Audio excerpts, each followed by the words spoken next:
Hello and welcome to my students. આજે આપણે ભણીશું medical surgical નર્સિંગની અંદર રેસ્પિરેટરી સિસ્ટમમાં અપર રેસ્પિરેટરી સિસ્ટમ એનો ટૉપિક છે. અપર રેસ્પિરેટરી સિસ્ટમની અંદર કઈ કઈ ડિસીઝ કન્ડિશન જે ઇન્વોલ્વ થાય છે એ આપણે વન બાય વન જોઈશું. ફર્સ્ટ આપણે જોઈશું ટોન્સિલાઇટિસ. કે ટોન્સિલાઇટિસ ક્યારે કહેવાય, what is the meaning of tonsillitis. Definition of tonsillitis: it is the inflammation of the tonsils. કે ટોન્સિલ્સ જે છે એમાં જ્યારે ઇન્ફ્લામેશન જોવા મળે તો એને કહીશું tonsillitis. Here you can see in the right side કે આ જે છે નોર્મલ ટોન્સિલ્સ. કે normal tonsils and see the difference between the normal tonsils and infection tonsils with infection. So see white spots જોવા મળશે, સ્વોલન જોવા મળશે ટોન્સિલ્સ. થ્રોટ જે છે એ બી કેવું જોવા મળશે આપણને, રેડ જોવા મળશે.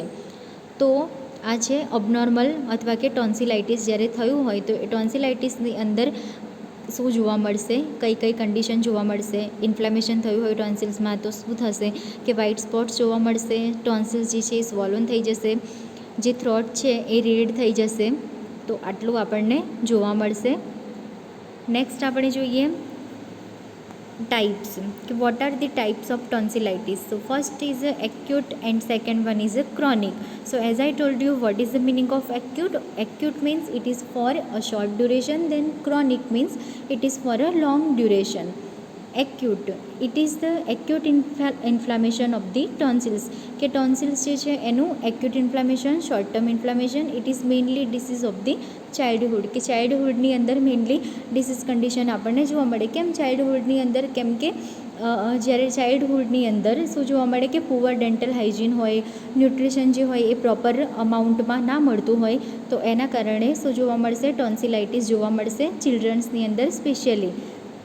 Chronic tonsillitis. Chronic means it is for long duration. So it is the chronic inflammation of the tonsils. Tonsils ની અંદર chronic inflammation long time સુધી. Etiology. What are the etiological factors of the tonsils? First is the primary infection of the tonsils. કે tonsils જે છે એની અંદર શું જોવા મળે કે પ્રાઇમરી ઇન્ફેક્શન હોય ટોન્સિલ્સનું, તો એના કારણે બી ટોન્સિલાઇટિસ થાય. દેન અપર રેસ્પિરેટરી ટ્રેક્ટ ઇન્ફેક્શન.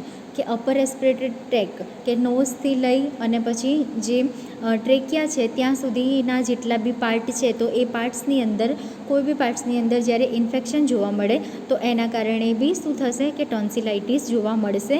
દેન પુઅર ડેન્ટલ હાઇજીન પુઅર હોય તો બી ટોન્સિલાઇટિસ થશે. પુઅર ન્યુટ્રિશન જે છે એ પ્રોપર અમાઉન્ટમાં ના લેવાના કારણે બી ટોન્સિલાઇટિસ થશે. દેન ઓર્ગેનિઝમ. કે કયા કયા ઓર્ગેનિઝમ જે છે કે એ રિસ્પોન્સિબલ છે ટોન્સિલાઇટિસ માટે. So here there are mainly 3 organism. First one is streptococcus, second one is staphylococcus, then pneumococcus. So because of these three organism also tonsillitis થઈ શકે. So this all the etiological factors or causes which are responsible for tonsillitis. Next clinical manifestation. Clinical manifestation, sign and symptoms. કે આપણને કેવા કેવા sign and symptoms જોવા મળશે જે client ટોન્સિલાઇટિસ જેનામાં થતું હોય એને. ફર્સ્ટ કે throat pain. I already told you, throat pain જોવા મળશે, થ્રોટની અંદર રેડનેસ થઈ જશે. Then difficulty in swallowing. કંઈ બી આપણે ટ્રાય કરીશું પીવાનું તો ખાવાનું, તો એ સ્વોલો કરતી વખતે શું થશે કે પેઇન જોવા મળશે, ડિફિકલ્ટ રહેશે somewhat. Otalgia means hearing problem. Then anorexia, fever. Anorexia means it's anorexia, then fever, then body ache, then malaise, then sore throat, unpleasant taste, dysphagia, then halitosis. તો હેલિટોસિસ મીન્સ કે બેડ બ્રીથ. આટલા symptoms આપણને જોવા મળશે ટોન્સિલાઇટિસવાળા પેશન્ટમાં. Management. કે એને આપણે કેવી રીતે ટ્રીટ કરીશું. ફર્સ્ટ છે મેડિકલ મેનેજમેન્ટ. મેડિકલ મેનેજમેન્ટની અંદર આપણે જોઈશું કે પ્રોવાઈડ અપ્રોપ્રિએટ એન્ટીબાયોટિક જે છે એ આપણે અપ્રોપ્રિએટલી પ્રોવાઈડ કરીશું. માઇલ્ડ એનાલ્જેસિક્સ આપીશું. દેન સલાઇન એન્ડ થ્રોટ ઇરિગેશન, ગાર્ગલ આપણને પેશન્ટને ગાર્ગલ કરવાના કહીશું. દેન મેક્સિમમ બેડ રેસ્ટ એન્ડ ટોન્સિલોક્ટોમી. કે ટોન્સિલોક્ટોમી કે રિમૂવલ ઓફ ધ ટોન્સિલ્સ. તો એ બી એક સર્જિકલ પ્રોસિજર છે કે જ્યારે મેડિકલી આપણે ટોન્સિલ્સને ટ્રીટ ના કરી શકીએ તો પછી આપણે સર્જિકલી એને ટ્રીટ કરીશું. સો આ હતું ટોન્સિલાઇટિસ. નેક્સ્ટ ડિસીઝ કન્ડિશન છે ફેરિન્જાઇટિસ કે ફેરિન્જાઇટિસ મતલબ કે ફેરિંગ્સની અંદર જ્યારે ઇન્ફ્લેમેશન જોવા મળે તો એને શું કહીશું? Pharyngitis. So what is the definition of the pharynx? Inflammation of the pharynx secondary to an infectious agent, કે સેકન્ડરી કોઈ પણ ઇન્ફેક્ટિયસ જે એજન્ટ છે એના કારણે ફેરિંગ્સ મીન્સ આ પાર્ટ જે તમને જોવા મળશે ઇટ્સ અ ફેરિંગ્સ. તો ફેરિંગ્સની અંદર જ્યારે બીજા સેકન્ડરી ઓર્ગેનિઝમ જે કોઝ જે છે જે એજન્ટ છે ઇન્ફેક્ટિયસ એજન્ટ એના કારણે ઇન્ફેક્શન થઈ જશે તો એને કહીશું pharyngitis. So in this diagram તમે લોકો જોઈ શકો છો કે અહીંયા આપણને શું જોવા મળે છે? ફેરિંગ્સની અંદર ઇન્ફેક્શન જોવા મળે છે. ઓલ પાર્ટ એ કેવું થઈ ગયું છે કે રેડ થઈ ગયું છે. નેક્સ્ટ કોઝ, કે કયા કોઝ જે છે કારણો, ઇટિયોલોજિકલ ફેક્ટર જેના કારણે જે શું થતું હોય છે કે ફેરિન્જાઇટિસ જોવા મળે. So first is a streptococcus A, then streptococcus G, streptococcus C, gonorrhoea, rhinovirus, corona virus, adenovirus, enterovirus and HIV human immunodeficiency virus. તો હ્યુમન ઇમ્યુનોવાયરસ, તો આ બધા જે કોઝ જે છે એના કારણે શું જોવા મળશે? આપણને ફેરિન્જાઇટિસ જોવા મળશે. નેક્સ્ટ જે છે કે સાઇન એન્ડ સિમ્ટમ્સ, કે કયા સાઇન એન્ડ સિમ્ટમ્સ આપણને જોવા મળશે? સો ફર્સ્ટ આપણને જોવા મળશે હેડેક, બીજા છે કે GI સિમ્ટમ્સ આપણને જોવા મળશે, સોર થ્રોટ જોવા મળશે. Here in this picture you can see. Then erythema means skin colour, જે સ્કિન જે છે એ રેડનેસ થઈ જશે. દેન એક્ઝુડેટ, પેલેટાઇન પેટિશિયા, એની અંદર શું જોવા મળશે કે રેડ સ્પોટ ઓન પેલોટ. આ જે red here in this diagram you can C કે રેડ આપણને શું જોવા મળશે? સ્પોટ જોવા મળશે પેલેટની અંદર, તો એને કહેવાશે પેલેટાઇન પેટિશિયા. દેન એનલાર્જ ટોન્સિલ્સ, જે ટોન્સિલ્સ જે છે એ કેવું થયું હશે? એની જે સાઇઝ જે છે એ થોડી વધી જશે. And red and swollen uvula. So here you can see. So uvula જે છે એ બી કેવું થઈ જશે? રેડ અને સ્વોલન જોવા મળશે. So this all the sign and symptoms. Next diagnostic evaluation, કે આપણે એને ટ્રીટ કેવી રીતે કરીશું, ડાયગ્નોસ્ટિક કેવી રીતે કરીશું, ઇન્વેસ્ટિગેટ કઈ રીતે કરીશું? તો ફર્સ્ટ હિસ્ટ્રી કલેક્શન, પેશન્ટની ફૂલ ટોટલ હિસ્ટ્રી કલેક્ટ કરીશું.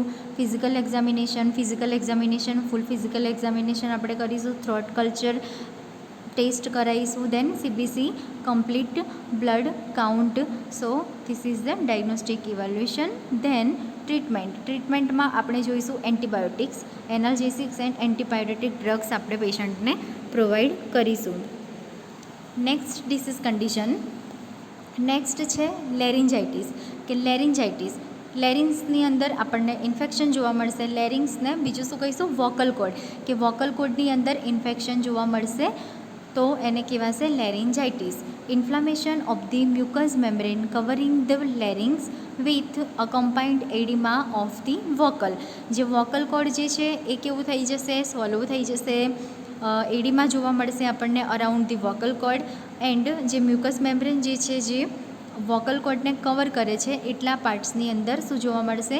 ઇન્ફેક્શન જોવા મળશે. તો this is the definition of the laryngitis. Next cause, કે what are the cause of laryngitis? So there are two mainly types of laryngitis. First is acute and second one is chronic. So acute laryngitis is a temporary condition caused by overusing the vocal cord. કે આ જે condition જે છે એ temporary condition છે કે થોડા time માટે આપણને જોવા મળે. એ શેના કારણે થતી હોય? કે over using the vocal cord. જે વોકલ કોર્ડ જે છે એનો વધારે પ્રમાણમાં યુઝ કરવામાં આવ્યો હોય તો એના કારણે શું થશે? કે ઇન્ફેક્શન જોવા મળશે આપણને વોકલ કોર્ડની અંદર. It can also be caused by infection, કે આ ઇન્ફેક્શનના કારણે બી આપણને જોવા મળશે. Treating the underline condition cause the laryngitis to go away, કે લેરિન્જાઇટિસ જે છે એના બીજા જે અંડરલાઇંગ જે કોઝ છે જો એને આપણે ટ્રીટ કરીશું તો એના કારણે શું થશે કે લેરિન્જાઇટિસ જે છે એ દૂર થશે, કે એના સિમ્ટમ્સ આપણને ઓછા જોવા મળશે, રિડ્યુસ થતાં જોવા મળશે. તો હવે જોઈએ કે કયા કયા જે સિમ્ટમ્સ છે અથવા તો અંડરલાઇંગ કોઝ છે જેના કારણે એક્યુટ લેરિન્જાઇટિસ જોવા મળે. So first is viral infection, કે વાયરલ ઇન્ફેક્શન હોય તો એના કારણે થઈ શકે. Then straining your vocal cords by talking or yelling, કે વધારે પડતું પ્રેશરાઇઝ કર્યું હોય કે થોડું આમ દબાવથી આપણે જ્યારે બોલતા હોય જોરથી તો જ્યારે વાત કરતા હોય એ વખતે તો એના કારણે બી થઈ શકે. બેક્ટેરિયલ ઇન્ફેક્શનના કારણે બી એક્યુટ લેરિન્જાઇટિસ થઈ શકે છે. દેન ડ્રિંકિંગ ટુ મચ આલ્કોહોલ જે વ્યક્તિ વધારે પ્રમાણમાં પીતા હોય તો એ લોકોને બી એક્યુટ લેરિન્જાઇટિસ થઈ શકે છે. Next chronic લેરિન્જાઇટિસ. ક્રોનિક મતલબ કે લોંગ ટાઈમ માટે જે લેરિન્જાઇટિસ જોવા મળશે. Chronic laryngitis result from long term exposure to irritants, કે લોંગ ટર્મ સુધી જે ઇરિટન્સ જે છે એના આપણે કોન્ટેક્ટમાં આવ્યા હોય, ટચમાં આવ્યા હોય. It's usually more severe and has longer lasting effects and acute laryngitis, કે એક્યુટ જે છે it's for temporary basic, but આ જે ક્રોનિક જે છે એની આપણને લોંગર લાસ્ટિંગ ઇફેક્ટ જોવા મળશે. Chronic laryngitis can be caused by, કે ક્રોનિક લેરિન્જાઇટિસ જે છે એ શેના કારણે થતું હોય. Frequent exposure to harmful chemicals or allergens, કે તમે જ્યારે હાર્મફુલ જે કેમિકલ જે છે, એલર્જન જે છે એના ફ્રિકવન્ટલી ટચમાં આવો તો એના કારણે થઈ શકે. એસિડ રિફ્લેક્સ, કે GERD છે, ગેસ્ટ્રોઇસોફેગિયલ એસિડ રિફ્લેક્સ, તો જે કન્ટેન્ટ જે છે ગેસ્ટ્રિક રિફ્લેક્સ છે એસિડ કન્ટેન્ટ એ જ્યારે બેકફ્લો થતો હોય તો એના કારણે બી એ એસિડના કારણે શું થતું હોય છે કે ઇન્ફેક્શન જોવા મળે, થઈ શકે. દેન ફ્રિકવન્ટ સાઇનસ ઇન્ફેક્શન જે સાઇનોસાઇટિસ જે હોય એના કારણે smoking or Bing around the smoker, તમે પોતે સ્મોક કરતા હોય અથવા તો તમારી આસપાસ જે વ્યક્તિ છે જે સ્મોક કરતા હોય તો એના કારણે ઓવર યુઝિંગ યોર વોઇસ, જ્યારે વોઇસનો વધારે પડતો યુઝ કરવામાં આવે તો મેઇનલી જ્યારે જે કોઈ સિંગર હશે કે જેને ટીચર્સ જે છે, કોઈ મોટિવેશનલ સ્પીકર જે છે તો એ લોકોનું શું થતું હોય કે વધારે પડતું એ લોકોને બોલવું પડતું હોય તો એના કારણે ઓવર યુઝ જે થાય વોકલ કોર્ડનું એના કારણે ક્રોનિક લેરિન્જાઇટિસ થઈ શકે. Low grade yeast infection caused by frequent use of asthma inhaler, કે અસ્થમાવાળા જે પેશન્ટ જે છે એ લોકો જ્યારે ઇન્હાલરનો યુઝ કરતા હોય તો એના કારણે બી ક્રોનિક લેરિન્જાઇટિસ જોવા મળે. Next is a sign and symptoms, કે આપણને કયા કયા સિમ્ટમ્સ જોવા મળશે. તો ઇન્ફેક્શન થયું છે વોકલ કોર્ડનું તો જે વોઇસમાં આપણને ચેન્જ જોવા મળશે. Weakened voice, loss of voice, then hoarse, dry throat, constant tickling and minor throat irritation and dry cough, તો ધીસ સિમ્ટમ્સ આપણને બધા જોવા મળશે.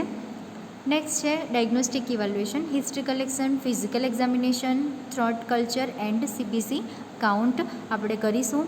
ટ્રીટમેન્ટની અંદર આપણે antibiotic drug, analgesics and antipyretic drug જે છે એ પ્રોવાઈડ કરીશું. સો આ હતું લેરિન્જાઇટિસ or infection or inflammation of the larynx. So hope you all understand the today topic.